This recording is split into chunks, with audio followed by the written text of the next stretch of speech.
Hello guys, this is a very quick video about improving the two scripts we made in the last video. Uh, Basically, we made two scripts, Singleton and a Singleton persistent generic, and we hope to use these as reusable base classes. But there are a few things we can do to improve our code in these ones. Okay, so this is what we're going to do really quickly. We want to improve them a little bit. Number one thing we could do is we could make this into an abstract class. Okay, by doing this we ensure that an instance of these generics will not be created. Only after someone has inherited from them can it be done. Why? Because we have designed or coded these classes to be used as base classes. We do not want these scripts to be attached to different things. Okay, for example, we don't want a cube or a game object running around with a singleton script on it. Okay, or things like that. Okay, and we do not want people to be able to say new singleton or new singleton. Okay, it's not going to appear because we just made it abstract. Okay, now another important thing we could do is we could basically put in hide flags. If you don't know what they are, we just first, like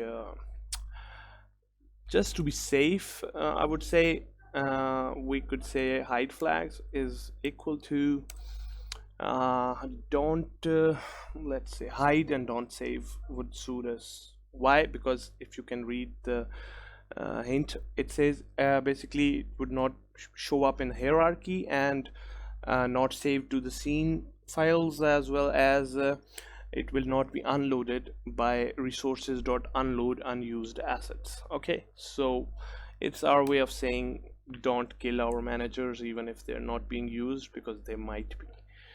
Okay, and another thing we could do is in this awake method we can basically make it virtual. Why? Because okay, I think we need to I think it's to be public. Okay, or we can, I think it would suit if it was protected. Okay, now by doing protected virtual, what I have ensured is, or I would say it's a very required thing to do, because imagine a script wanted let's say our game state manager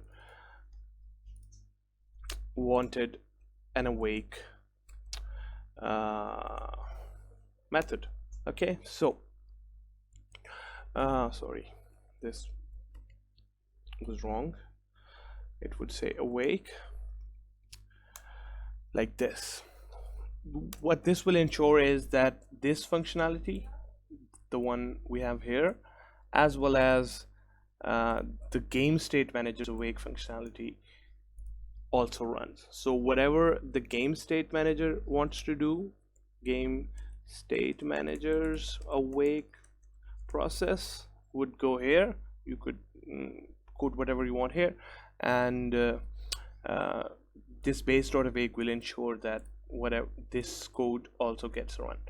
Without doing this, we would have created a problem for us, and our awake would either hide, or in a way only the awake code of the game state manager would run and this code would not run, which will break our don't destroy unload functionality. So it's better if we made it protected virtual void awake, so that we can use that functionality as well as add in any new functionality to the awake call of our game state manager or any other script we have in the future which uses singleton persistent. Okay, and this is it, and hope you enjoy it. Take care.